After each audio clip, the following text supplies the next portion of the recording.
哦，我是 James，我这是在干嘛呢？我在一个房子前面敲东东柱啦，一段时间没更新了，因为我们搬家了。我们从原本的大型社区搬到了比较郊区的透天别墅，终于完成了我的透天梦啊！这一切是怎么开始的呢？原本我们家是2+1房，也就是说我2个孩孩必须住同一个房间，只能用上下铺加大书桌顶一顶啊。我原本的计划想说姐妹应该喜欢住在同一个房间嘛，或许这个房子可以撑到他们国小毕业了。结果却是我们的上铺2个都不喜欢睡，全部都挤在下铺，说什么太高了啦，但是睡下铺又会互相影响睡眠，所以就打算把上下铺卖了，然后给他们买个属于自己平面的床6月25号我们就去 IKEA 逛，都看中了床哦，都量好了尺寸哦，我们就等上下铺卖掉，我们就可以直接过来买。结果当天晚上就跟老婆讨论一下，换床不如换个房子吧。就在想是不是可以把现在的房子租出去，然后用这个租金在小孩学校附近租一个大一点的房子，毕竟比较偏嘛，同样的租金可以租大一点。然后我们就列出了找房的需求，第一当然是离学校近有多近就多近这4-5年来我们都是开车接送小孩，真的受不了，这样可以省掉接送小孩的时间，还有油钱，车子的折旧率，对不对？走路就可以上学了。如果这样做的话，我们的整个生活圈就会换过去咯。小孩的同学都住附近的话，相约做客也很方便也因为小孩学校比较郊区，所以同样的租金可以租到更大的房子。第二就是我们的物件专门锁定庭院透天别墅社区，少一个字都不行，是透天不是社区也不行，我不想要等垃圾车啦。最终我们行动了，我发现我们行动力真的很高终于体验到有自己的庭院，想种什么就种什么，想养什么就养什么。透天别墅空间大，不需要再为了一点点的空间精打细算，我能有自己独立的办公区域，然后小孩呢也能有属于自己的房间阳台空间想怎么利用都可以，朋友来家里做客怎么跑怎么跳随便你们我们选有社区的别墅不用等垃圾车，到处都有监控，也比较放心。整个租屋过程4天搞定。IKEA 回家后呢，我们就有以上刚刚讲的这些想法。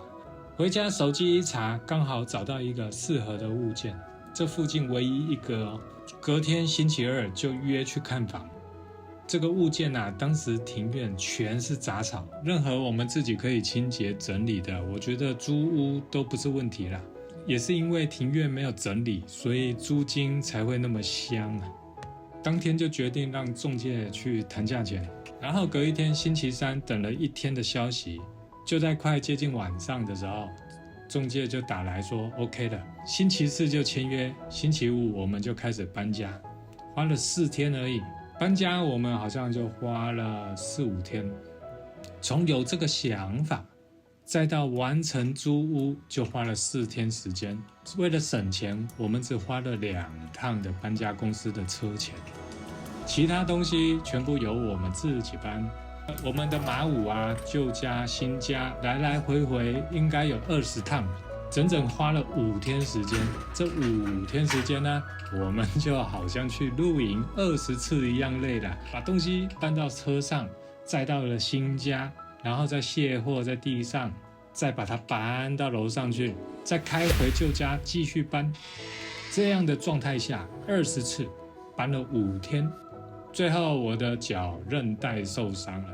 左脚膝盖完全伸不直，超痛。好险是搬完家的最后1天受伤，结束了一切的搬运，我开始有时间整理庭院了。邻居看我拿一个小镐在那边挖挖挖，结果他借了我电动割草机，这样子一下下就割完了，然后我就开始规划庭院怎么弄。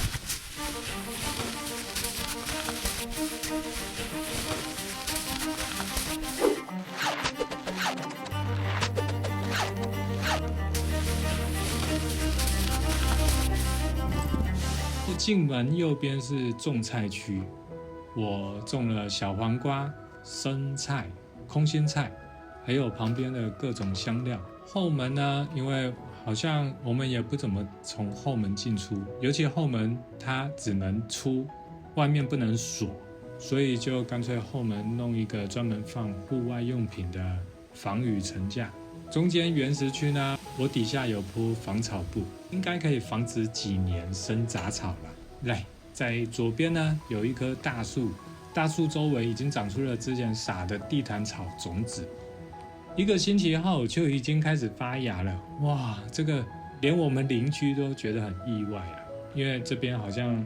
日照不是那么好。门口的玫瑰花、牵牛花都是带小孩去选他们自己喜欢种的。再走进来这个三角区域呢，我弄了一个围栏给乌龟住。再进来里面呢，我放我们之前客厅养的蓝胸鹌鹑，底下是他们的饲料面包虫。我也已经开始试着繁殖面包虫。那最上面这一层呢，还是保留给乌龟冬天可以住了。门口停放脚踏车，哇，住在这里脚踏车超级方便的。我这台2手的捷安特，1200块买的，不用怕人家偷，骑到哪点外卖直接停门口。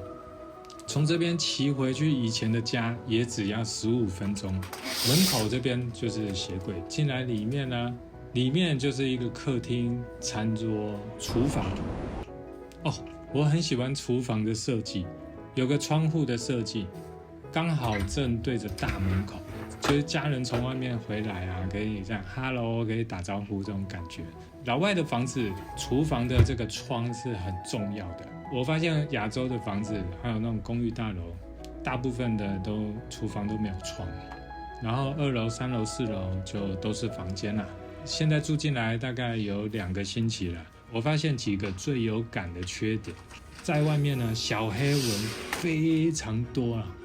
我们家4个都被叮得哀哀叫。我门口随时都点着蚊香，之前露营啊，点蚊香顶多2-3天啊。经过蚊子下班时期还不用点，在这里的蚊子没有上班下班的问题啊，他们这里就是他们的家啦，早上就开始出来叮人了。而且啊，我觉得常常涂外面卖的防蚊液啊，也不知道对小孩的皮肤有没有影响，所以我种了满满的左手香。我已经开始自己用左手香的叶子啊来做天然的防蚊液，将来再来做左手香的香皂来洗澡看看能不能改善这个问题啦。第2就是爬楼，哎呀，其实第1个星期要爬到4楼的时候很累，就是爬到3楼的时候呢，脚已经很酸了，以为自己已经爬到4楼了，其实还在3楼。这就是住透天最怕的地方。出门啊，只要忘了带一个东西啊，又要爬回3、4楼去拿。所以后来我们想出了一个方法，楼梯口上的东西呢，就是等一下要上楼顺便拿上去的东西啦。我们会集中多一点啊，真的要上楼的时候，顺便拿。2个星期的爬楼下来呢，其实腿部的肌肉好像都有变壮。现在爬楼啊，好像没有那么吃力。住透天会自然练到了腿力，本来是缺点啦，但好像也没有这么缺。以后呢，很有可能就是我有上楼的那么一个想法。在想的同时呢，我已经上楼了。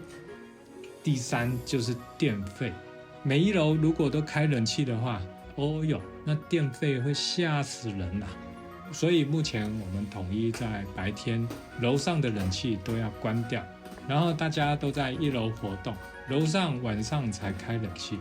这里我们想到了一个方法，就是夏天的时候啊，让小孩一起睡一个房间，等不需要开冷气的时候再分开睡，这样子他们只要开1台冷气就好。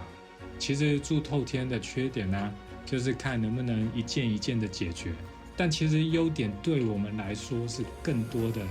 这就是我们新家的简单开箱。那其实搬家前呢，我们有再次去凤梨屋露营，只是现在还来不及编辑啦，下次再分享给大家。这就是我们这几个礼拜的日常啦，搬家。好，先这样，拜拜。